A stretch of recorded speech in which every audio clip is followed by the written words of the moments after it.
Chegou a hora de ver o que está em destaque nos jornais de hoje. Vamos lá, começar sempre pelo jornal aqui, O Globo. Abrindo aqui os jornais do dia com as suas manchetes. Queria destacar para vocês lá em cima. Tom Zé, músico, ganha biografia de autor italiano com prefácio de David Byrne.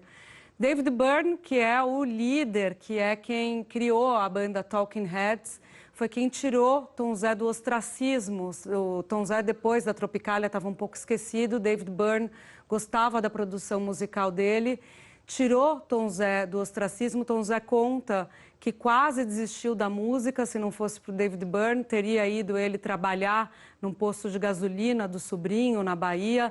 Estava completamente desesperançoso sobre a música.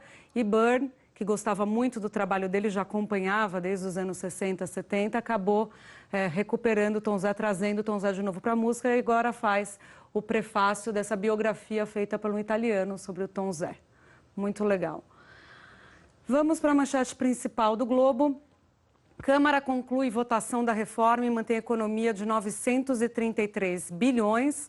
Texto vai ao Senado, que deve incluir estados. Guedes pede a retomada da capitalização. Então, no final das contas, no segundo turno, tinha aqueles destaques supressivos que tentavam mudar o texto base, mudar a regra de pensão por morte, mudar regras de transição. Abono salarial também tinha uma tentativa de mudança. Conseguiram, o governo conseguiu, os defensores da reforma conseguiram derrubar todos esses destaques.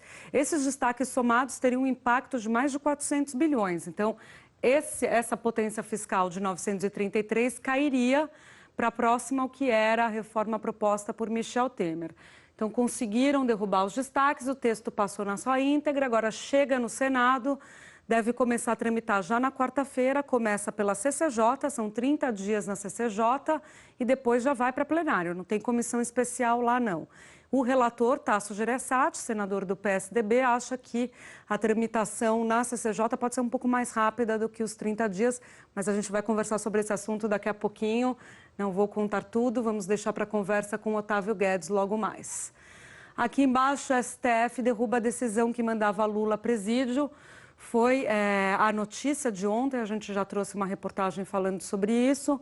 O que aconteceu? A juíza de Curitiba, que acompanha a execução penal, Carolina Lebos, acatou um pedido da Polícia Federal e da Prefeitura de Curitiba que diziam que havia transtorno e muitos custos com a manutenção de Lula lá na Superintendência da Polícia Federal em Curitiba. Então, ela disse...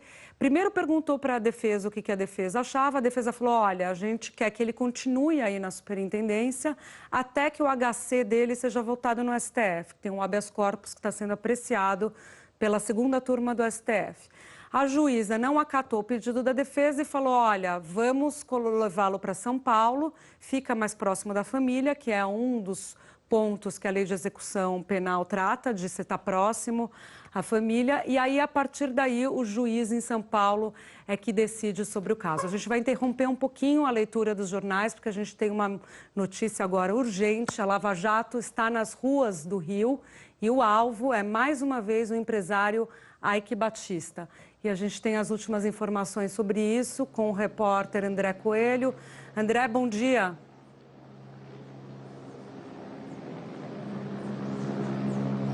Oi, Júlia. Bom dia para você e a todo mundo que nos acompanha. A Polícia Federal está cumprindo novos mandados nessa nova fase da Operação Lava Jato aqui no Rio de Janeiro. O alvo principal é o empresário Eike Batista, ele que acaba de ser preso pela Polícia Federal aqui no Rio de Janeiro. Eike Batista é um dos alvos de mandado de prisão da operação de hoje. São dois mandados de prisão, um contra ele e um contra Luiz Arthur Andrade Correia, que é conhecido como Zarta, além de outros 5 mandados de busca e apreensão nessa operação. O juiz Marcelo Bretas, titular da 7ª Vara Federal Criminal aqui do Rio de Janeiro, aceitou esse pedido de prisão que foi feito pelo Ministério Público Federal contra o empresário. Eike Batista já foi preso em 2017, ele que foi acusado de corrupção ativa e lavagem de dinheiro, passou 4 meses preso, depois conseguiu um habeas corpus. Em julho do ano passado, ele chegou a ser condenado a 30 anos de prisão, mas continuava solto. Ele, que é filho de um ex-ministro, fez carreira principalmente na área da mineração, chegou a ser o homem mais rico do Brasil, o oitavo homem mais rico do mundo, com uma fortuna estimada em mais de 30 bilhões de dólares em 2012, atuava em diversos setores, principalmente em parcerias também com o setor público, era dono do Grupo X, um grupo que acabou entrando em recuperação, várias empresas entraram em recuperação judicial após essa série de escândalos, está então sendo preso novamente na Operação Lava Jato. Nós estamos aqui no Jardim Botânico, em frente à casa de Eike Batista. Por enquanto, a movimentação que a gente consegue perceber aqui é apenas um carro da Polícia Federal que ainda permanece aqui em frente à casa de Eike Batista, mas nós já temos a confirmação, então, da prisão do empresário, ele que é alvo dessa nova fase da Operação Lava Jato aqui no Rio de Janeiro. Júlia. Obrigada, André Coelho. Então, André trazendo as últimas informações agora sobre a prisão de Eike Batista no Rio de Janeiro. Eike Batista que já havia sido preso em 2017 e depois ele conseguiu um habeas corpus, acabou cumprindo prisão domiciliar. Em 2018 ele foi condenado a 30 anos na Lava Jato por negócios ali, repasse de recursos para o então governador Sérgio Cabral. Mais uma investigação da Lava Jato. O Otávio Guedes já está aqui comigo. Otávio, tem relação com Sérgio Cabral também, né? Quer dizer, o Eike, ele era um empresário que surfou ali naqueles anos de bonança da economia brasileira, mas ele também teve relações muito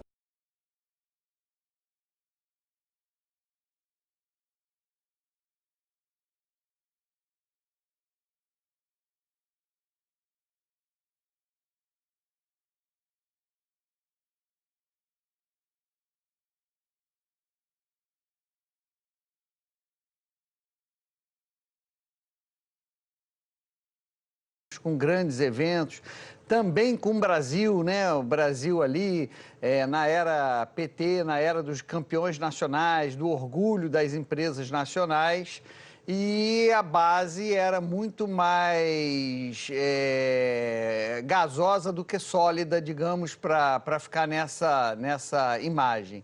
Ou seja, principalmente no Rio de Janeiro, ele que seria o exemplo ali do empreendedor, alguém que veio de baixo, alguém que tinha um sonho, que conseguiu realizar.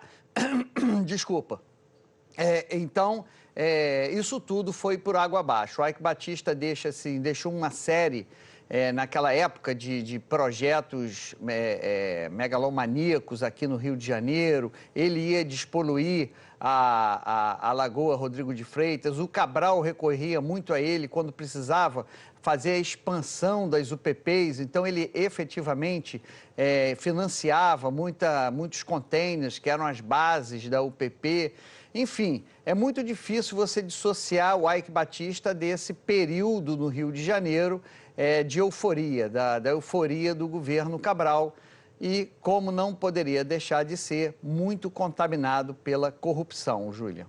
Enquanto você está falando, Otávio, a gente está mostrando imagens, a gente mostrou imagens da casa, do helicóptero da Globo News, da casa do empresário Eike Batista aí no Rio de Janeiro.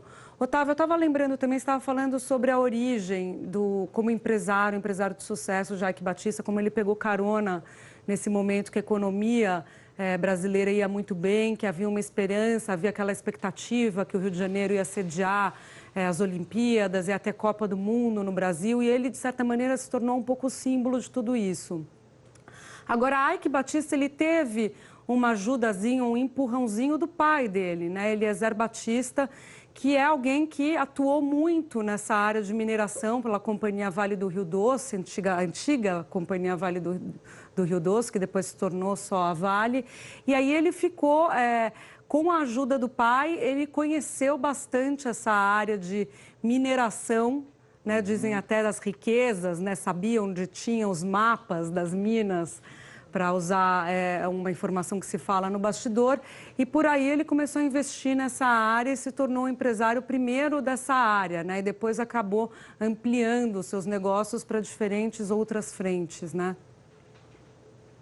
Pois é, Júlia, quem visitava lá a sede da EBX, que ele inclusive até recuperou um prédio aqui na Cinelândia, um prédio histórico no centro do Rio, e era realmente um prédio lindo, fez um retrofit, era um prédio lindo.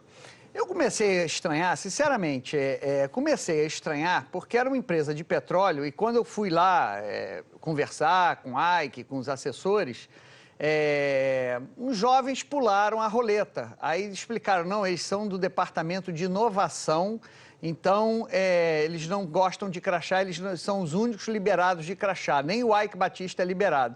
Para dar um tom assim meio de startup, de empresa de... Mas era uma empresa de petróleo, eu vi que alguma coisa não batia ali, entendeu? Uma empresa de petróleo, empresa de petróleo. Mas enfim, aí subi, aí antes mesmo de conversar com o Ike, você tinha que ver um filme da vida do Ike Batista, um filme muito bem produzido, mas que ele mostrava, ele não entrava muito ali no filho de Eliezer, pelo contrário.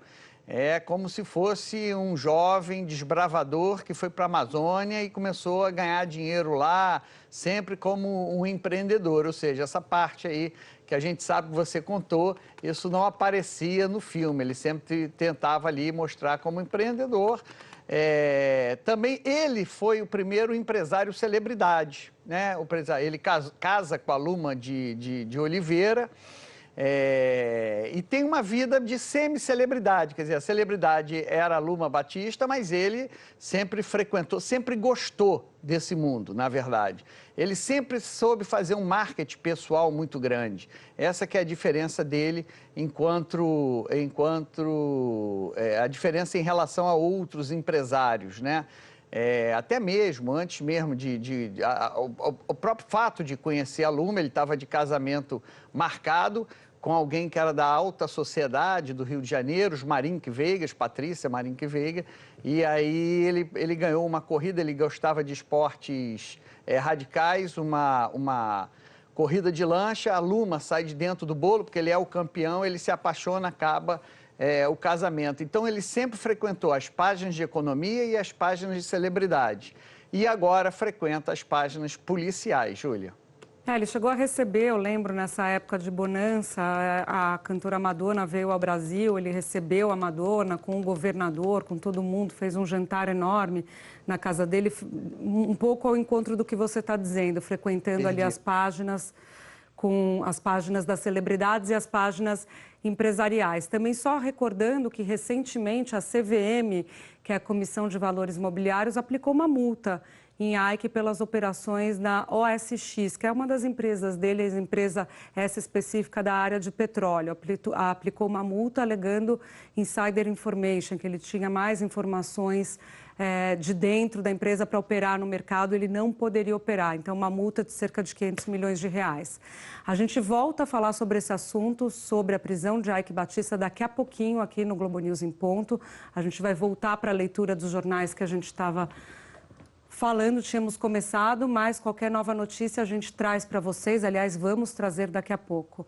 Falamos sobre o STF, a decisão de não fazer a transferência de Lula. Eu estava contando para vocês que o juiz de execução penal, corregedor aqui de São Paulo, determinou a ida dele para Tremembé.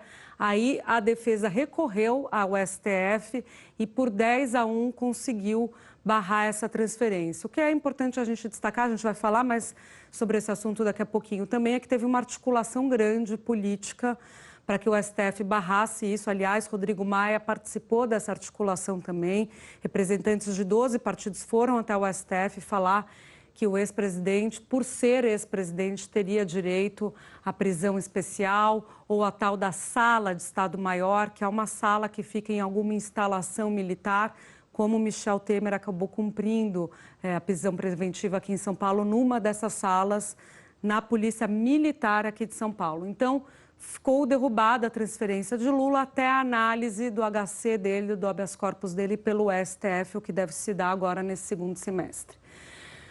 Seguimos aqui com as notícias do Globo. Salles ataca a Noruega em sessão no Congresso. O ministro do Meio Ambiente foi falar na Câmara e no Senado.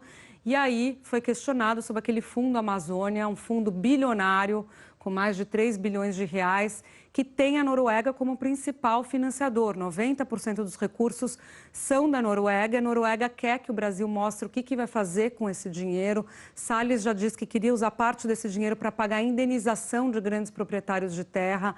Noruega e Alemanha, que também financiam o fundo, querem saber direito o que é isso, o que vai acontecer com esses recursos. Estão esperando um plano de trabalho que o ministro ainda não enviou para dizer o que vai acontecer com o dinheiro. De qualquer maneira, questionado sobre esse ponto, Salles falou que, olha, a Noruega também não pode falar nada da gente, porque a Noruega explora petróleo no Ártico, a Noruega caça baleia e acabou atacando o país numa sessão que terminou em bate-boca lá na Câmara dos Deputados. A gente mostrou... Opa, não está subindo aqui mais. Terminou também. A gente mostrou a reportagem sobre esse assunto. E agora a gente migra para o jornal Estado de São Paulo. A manchete é: a Câmara conclui Previdência e mantém os pilares da reforma. A gente já falou sobre isso. Potência fiscal de 933 bilhões. Texto agora nas mãos do Senado. O governo quer dividendos de estatais para fechar a conta. Bem importante essa notícia aqui que o Estadão nos traz. O governo, para não ter que mexer na meta de déficit desse ano, 139 bilhões, se alterar isso, tem que mandar a lei para o Congresso, porque está havendo se consegue um dinheiro extra com as estatais. Por quê? Porque as estatais pagam os dividendos sobre o lucro para o governo, porque o governo é acionista das estatais. Então, você tem, por exemplo, a Caixa Econômica Federal, que paga para o governo 25% do lucro dela vai para o governo. Então, pode aumentar isso em até 50%. Pode aumentar, 25% vai, pode chegar até 50%. Para o governo é ótimo, que é um dinheiro que entra no caixa e que ajuda a cumprir a meta fiscal de 139 bilhões. Não precisa alterar a meta. É Caixa Econômica Federal, BNDES também. Então, é isso que o governo está vendo, se entra esse dinheiro e cumpre a meta fiscal dessa maneira, lembrando que já tem um contingenciamento feito para conseguir cumprir a meta de mais de 30 bilhões, que é o congelamento daquelas despesas. E aí, se fizer mais um contingenciamento maior do que essa avaliação dos técnicos da economia, é que a máquina pública para de funcionar, é muito ruim. Tem que evitar fazer isso, que é o chamado shutdown, quando a máquina deixa de funcionar porque não tem nem dinheiro para pagar as contas do dia a dia. A STF suspende a transferência de Lula para Tremembé, a gente já falou. Aqui tem uma foto sobre os bingos, um assunto que até a gente tratou aqui no Globo News em Ponto, na nossa conversa com Milton Jung, da Rádio CBN. Em São Paulo, alguns bingos que estão proibidos de funcionar desde 2000 têm conseguido funcionar ali numa espécie de gambiarra, eu diria, porque eles se juntam com entidades filantrópicas que entram com o pedido na Justiça e conseguem autorização da Justiça. Então, são mais de 3 bingos que foram localizados pelo Ministério Público, o jornal conta isso, e se eu não me engano, ontem na CBN, o Milton falava em algo em torno de 8 bingos que a reportagem conseguiu encontrar aqui em São Paulo. Foto linda do jornal Folha de São Paulo aqui. A gente vê a paisagem dos Andes com umas vinícolas falando como os brasileiros têm ido à região de Mendoza, na Argentina, fazer o turismo enoturismo, que é o turismo relacionado ao vinho. Então, vão lá ver as videiras, passear nas vinícolas, tomar vinho. Essa é uma reportagem da Folha, uma foto super bonita e a manchete: após a reação de políticos, a STF proíbe a transferência de Lula. Então, a Folha está dando o destaque para essa articulação sobre a qual eu falei há pouco, que surgiu lá na Câmara, passou por Rodrigo Maia, chegou no STF com Dias Toffoli, teve o apoio de todos os ministros, menos Marco Aurélio Mello. Agora, Marco Aurélio Mello não foi a favor da transferência por uma questão técnica. Ele disse que o recurso feito pela defesa não deveria ter sido impetrado diretamente no STF, teria que ter ido para a segunda instância local, que é o Tribunal Regional Federal da 4ª Região, porque foi uma decisão em primeira instância, segundo ele, se recorre aí à segunda instância e não queima etapa. Então, foi essa o argumento usado pelo ministro Marco Aurélio Mello. Ali, prefeitos falam que fake news e medo inibem vacinação. Impressionante isso, a força dessas fake news sobre efeito colateral de vacina. Já vários estudos científicos já derrubam essas teses, já derrubam essas notícias falsas, mas ainda assim muita gente influenciada por isso deixa de vacinar os filhos, como o caso que a gente está vendo do sarampo. E eu acho que é isso. Trump é alvo de atos em cidades, palcos de massacres. A gente vai falar sobre esse assunto também no Em Ponto. Ele visitou as duas cidades que no final de semana foram alvo dos ataques, Dayton, em Ohio, e El Paso, no Texas. E lá teve que enfrentar manifestações contrárias a ele. E por fim, gente, vamos para o valor econômico. Todas as funções poderão ter trabalho intermitente. É a manchete do Valor, que fala de uma manifestação do Tribunal Superior Tribunal Superior do Trabalho, sobre os contratos de trabalho intermitentes, que são algo que aconteceram, que vieram, algo que veio com a reforma trabalhista de 2017. Então, o TST tem um entendimento aqui e decidiu que essa forma de contratação é válida para qualquer atividade exercida pelo empregado, não tem mais restrição como antes tinha a interpretação em relação ao que a reforma trouxe. Por fim, aqui, decreto fixa regras de relicitação. É uma discussão que vem já há algum tempo no âmbito federal, há mais de 2 anos. O que acontece? Várias empresas que não estão conseguindo cumprir com as suas obrigações em contratos de concessão, por exemplo, empresas que são concessionárias da área de rodovias, empresas que são concessionárias da área de aeroportos, como o aeroporto de Viracopos, aqui em São Paulo, elas não conseguem cumprir. E aí essa regra nova faz com que, se elas não conseguem cumprir, então elas devolvem a concessão até que se faça uma nova licitação, mas até que seja escolhido o novo concessionário, a empresa tem que cumprir com as suas obrigações, quer dizer, tem que fazer o atendimento ao público. Então, veio o decreto, finalmente, com o ministro Tarcísio Gomes de Freitas, da Infraestrutura, e com esse decreto deixou essas regras mais claras sobre esse processo de relicitação. Manchetes dos jornais lidas, missão cumprida. A gente segue agora que hoje é dia de festa na Globo, o maior complexo de produção de entretenimento da América Latina.